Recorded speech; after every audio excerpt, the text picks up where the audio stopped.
নমস্কার। যুক্তি তর্ক সঙ্গে অর্কই আপনাদের স্বাগত। আপনাদের সঙ্গে আমি অর্কপ্রভ সরকার। পাকিস্তান ভারতকে হাজার টুকরোয় ভাগ করতে চায়, এটা পাকিস্তানের রাষ্ট্রীয় নীতি। ৭১ সালে লড়াইয়ের পর পরাজয় মানতে না পেরে ভুট্টো বলেছিলেন হিন্দুস্তানের বিরুদ্ধে 1000 বছর লড়াই হবে এবং একই সঙ্গে হিন্দুস্তানকে হাজার টুকরে বিভক্ত না করা পর্যন্ত পাকিস্তান থামবে না।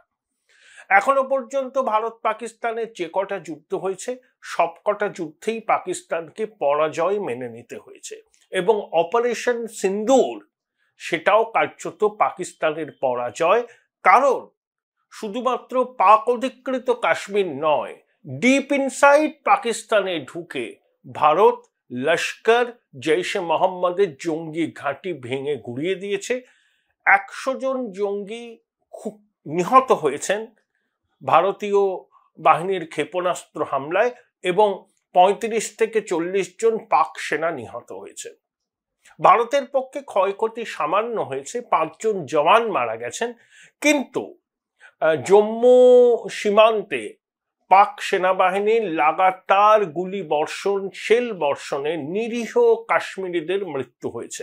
দেখুন, পেহেলগামের জঙ্গি হানার পর দেশ জুড়ে যে আবেগ তৈরি হয়েছিল, যে বদলার ডাক দেওয়া হয়েছিল, অপারেশন সিন্দুরের মাধ্যমে ভারত সরকার সেই বদলা সুনিশ্চিত করেছে। এখনো অপারেশন সিন্দুর জারি আছে। কিন্তু আমি আমার সহনাগরিকদের বলবো, জম্মু সীমান্তে যে নিরীহ ভারতবাসী মারা গিয়েছেন তাদের কথাও যেন আমরা একটু স্মরণে রাখি। তারা কিন্তু কোনো অন্যায় করেননি, কোনো দোষ করেননি।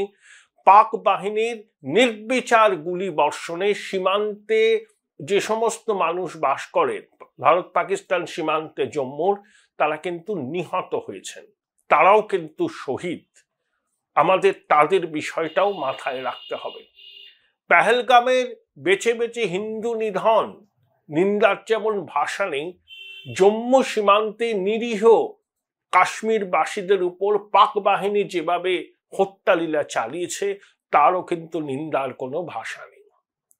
এই যখন আবহ, তখন আমার মনে হলো, দেখুন, পাকিস্তানের পরিচিত রাজনীতিবিদদের মধ্যে আমাদের সিক্রেট দোস্ত আছে একদম।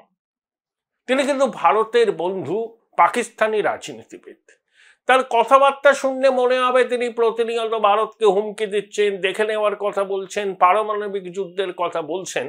কিন্তু সাম্প্রতিক অতীতে তিনি যে কটি কথা বলেছেন, যে কটি সাক্ষাৎকার দিয়েছেন, তার থেকে একটা জিনিসই বোঝা যায়, ভারতের যে ন্যারেটিভ, যেটা সত্যি, যে পাকিস্তান নন স্টেট অ্যাক্টরদের কাজে লাগিয়ে ভারতকে রক্তাক্ত করে, পাক বাহিনী ভারতকে রক্তাক্ত করার চেষ্টা করে এবং পাকিস্তানের স্টেট পলিসি হচ্ছে হিন্দুস্তানকে ব্লিড করা।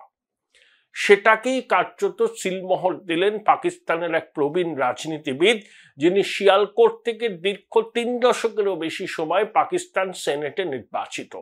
তিনি পাকিস্তানের প্রতিরক্ষা মন্ত্রী খাজা আসিফ। কয়েকদিন আগে স্কাই নিউজের অ্যাঙ্কার ইয়ালদা হাকিম কে দিয়ে একটা সাক্ষাৎকারে তিনি কি বললেন? We have been doing this dirty things for the last 3 decades। Dirty things মানে টেরোরিজমকে উৎসাহ দেওয়া, টেরোরিজমকে ফান্ড করা এবং টেররিস্টদের ইনফ্রাস্ট্রাকচারকে নার্চার করা। ভারত দীর্ঘদিন ধরে এই কথাটা বলে আসছে, এটা পাকিস্তানের প্রতি আমাদের অভিযোগ। তার সিলমোহর দিলেন Khawaja Asif. We have been doing this dirty things for the last 3 decades। 1, 2, আমরা বলি কি যে মাদ্রাসাগুলোতে মৌলবাদের চাষ হয়, বাচ্চা ছেলেদের মনে ধর্মীয় বিদ্বেষ জাগিয়ে তোলা হয় এবং ভারতের বিরুদ্ধে জিহাদি মানসিকতাকে সার জল দেয়া হয়। খাজা আসিফ কি বললেন? খাজা আসিফ বললেন যে আমাদের মাদ্রাসার স্টুডেন্টরাই তো আমাদের সেকেন্ড লাইন অফ ডিফেন্স, কোনো রিজার্ভ ব্যাটালিয়ন বা ফোর্স নয়। মাদ্রাসা স্টুডেন্টরাই হচ্ছে আমাদের second line of defence. Bharat কি বলে? মাদ্রাসায় জিহাদিদের তৈরি করা হয়। আমাদের বক্তব্য, সিলমোহর দিলেন পাকিস্তানের প্রতিরক্ষা মন্ত্রী খাজা আসিফ। 3, পাকিস্তান বারবার করে বলছে, এটা অনেকদিন আগে আমি সেই আপনাদের বলেছি না, জিটিটি চিসপুরা যখন ক্লিনটন এসছিলেন জিডি সিংপুরায় 38 জন শিখকে খুন করা হয়েছিল, লস্করে তৈবা করেছে। ডেভিড কোলম্যান হেডলি স্বীকার করেছেন যে তাকে লস্করের টপ কমান্ডাররা বলেছিলেন যে ওই নরমের যোগ্য তাদের পৌরোহিত্যেই হয়েছে। তারপর পাকিস্তান এস্টাবলিশমেন্ট এটাকে ফলস ফ্ল্যাগ অপারেশন বলে। খাজা আসিফও ফলস ফ্ল্যাগ অপারেশন বলছিলেন, কিন্তু যখন একটি টিভি চ্যানেলের সঞ্চালিকা তাকে বললেন যে ফলস ফ্ল্যাগ অপারেশন প্রমাণ দিন, তখন তিনি বলছেন আমি শুনতে পাচ্ছি না আপনার প্রশ্ন। অর্থাৎ ফলস ফ্ল্যাগ অপারেশন যে পাকিস্তানের মিথ্যে ন্যারেটিভ, খাজা আসিফ সেটাকে এস্টাবলিশ করলেন। 4, এই খাজা আসিফ বলেছিলেন না আমরা 5টা রাফালকে ভূপতিত করেছি, পাকিস্তান সেনাবাহিনীর বীর সদস্যরা 5টা রাফালকে ভূপতিত করেছে। তখন সিএনএনেরই সঞ্চালিকা তাকে বলছেন যে ইউ প্লিজ শেয়ার প্রুফ। তখন বলছেন খাজা আসিফ সোশ্যাল মিডিয়াতে ঘুরছে। সোশ্যাল মিডিয়ায় কি ঘুরছে আমরা জানি, হ্যাঁ, যে কোন ছবি, এটা হচ্ছে পাকিস্তানের মিথ্যা প্রপাগ্যান্ডা। অন্য কোনো ঘটনার ছবিকে নিয়ে তারা বলছে যে ভারতের রাফাল তারা ধ্বংস করেছে, সম্পূর্ণ মিথ্যা ন্যারেটিভ প্রপাগ্যান্ডা। সোশ্যাল মিডিয়ায় পাকিস্তান মিথ্যা প্রপাগ্যান্ডা চালিয়েছে। খাজা আসিফ কোনো প্রমাণ দেখাতে পারলেন না, তার কাছে নেই তো প্রমাণ দেখাবেন কি করে? অর্থাৎ আমরা যেটা বলছিলাম যে মিথ্যা প্রপাগ্যান্ডা, সমাজ মাধ্যমে মিথ্যা প্রপাগ্যান্ডা করছে পাকিস্তানই, ভারতের যুদ্ধ বিমান ধ্বংস হয়েছে, রাফাল ধ্বংস হয়েছে, এই বক্তব্যের মধ্যে দিয়ে সেটাকেই খাজা আসিফ সিলমোহর দিলেন। অর্থাৎ তিনি আমাদের সিক্রেট ওয়েপন, পাকিস্তানের এস্টাবলিশমেন্টের অংশ, পাকিস্তানের পুরনো রাজনীতিবিদ, নওয়াজ শরীফের দীর্ঘদিনের শহীদ, তাকে শাহবাজ শরীফ বড়ে ভাই বলে সম্বোধন করেন। তিনি লুজ ক্যানন। তিনি কিন্তু অকপটে স্বীকার করলেন যে পাকিস্তান রোগ স্টেট, পাকিস্তান টেররিস্টদের সব রকম সহায়তা করে, পাকিস্তান মিথ্যা ন্যারেটিভ বাজারে ছড়ায় ভারতকে কলুষিত করার জন্য। এই ভদ্রলোককে থামাবার কোনো উদ্যোগ কিন্তু ইসলামাবাদের পলিটিক্যাল এস্টাবলিশমেন্ট নিচ্ছে না। তার মানে কি ইসলামাবাদের পলিটিক্যাল এস্টাবলিশমেন্ট খাজা আসিফকে সামনে রেখে এই কথাগুলো বলিয়ে পাক সেনাকে বার্তা দিচ্ছে যে ক্ষমতার আসল কেন্দ্র রাওয়ালপিন্ডির অঙ্গুলি হেলন ছাড়া পাকিস্তানে একটা পাতা অব্দি নড়ে না, আর যাবতীয় সন্ত্রাসের এপিসেন্টার হচ্ছে জিএইচকিউ রাওয়ালপিন্ডির পাকিস্তানে, এবং তারা সেনা এবং আইএসআই তারাই করে এটা। খাজা আসিফ পলিটিক্যাল লিডারশিপ, তিনি যখন এই কথাগুলো বলছেন সেটা কি পাকিস্তানি মিলিটারিকে সাবোতাজ করার জন্য? নওয়াজ শরীফ, শাহবাজ শরীফরা তাকে কি এগিয়ে দিয়েছেন যে বিশ্বে পাকিস্তানের যে মলিন ভাবমূর্তি তার পিছনে ইসলামাবাদ নয়, তার পিছনে রাওয়ালপিন্ডি, সেটাকেই এস্টাবলিশ করার জন্য আন্তর্জাতিক সংবাদ মাধ্যমের সামনে খাজা আসিফ এই কথাগুলো বলছেন।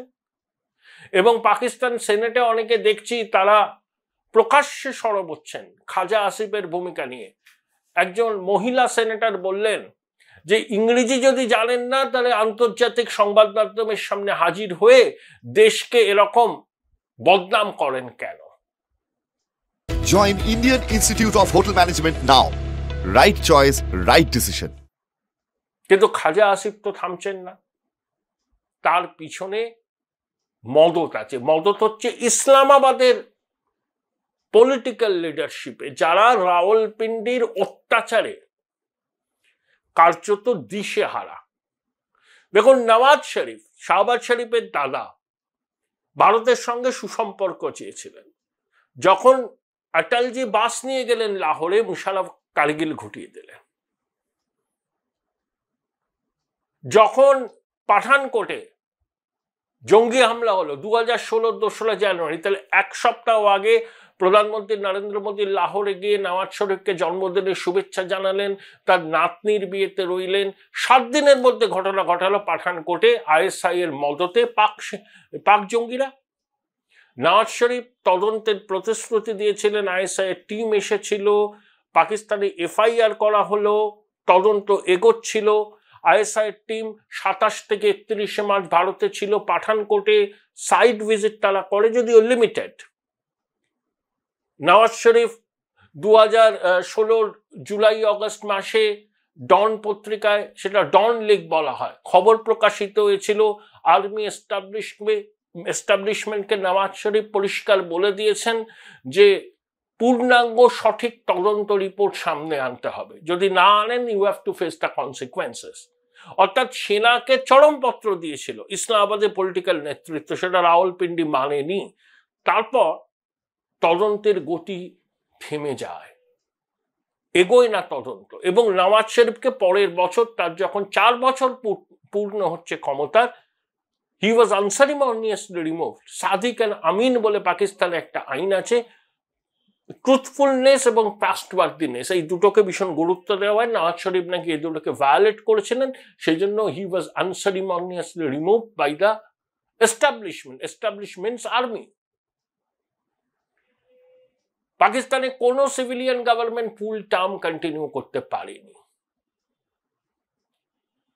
এটাই হচ্ছে কারণ। তাই পলিটিক্যাল লিডারশিপের কিন্তু ক্ষোভ আছে, ক্রোধ আছে রাওয়ালপিন্ডির প্রতি, কারণ তারা জানেন রাওয়ালপিন্ডি তাদের নিয়ন্ত্রণ করেন, তারা রাওয়ালপিন্ডির হাতের পুতুল মাত্র।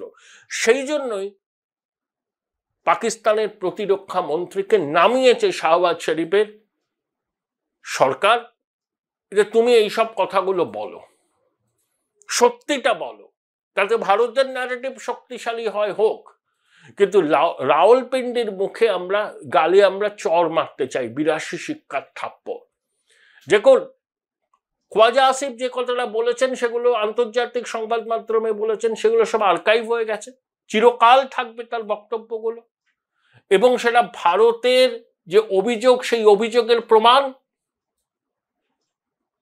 খাজা আসিফ এমনি এমনি বললেন তাকে কেউ নিয়ন্ত্রণ করছে না, এটা তো হতে পারে না, তাকে এগিয়ে দেওয়া হয়েছে, কথাগুলো বলো।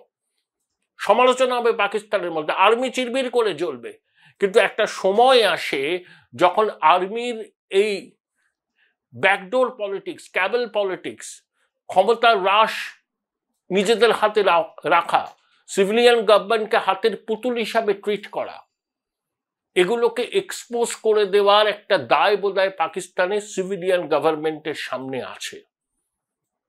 তাই তারা এই লুজ ক্যানন পাকিস্তানের প্রতিরক্ষা মন্ত্রীকে সামনে এনেছেন। তিনি থামছেন না, কিন্তু তার শত সমালোচনা সত্ত্বেও তিনি কিন্তু থামছেন না, নিয়মিত বিভিন্ন আন্তর্জাতিক সংবাদ মাধ্যমে সাক্ষাৎকার দিয়ে এই কথাগুলো বলে যাচ্ছেন, এবং এতে ভারতের ন্যারেটিভটাই দুনিয়ায় এস্টাবলিশ হচ্ছে।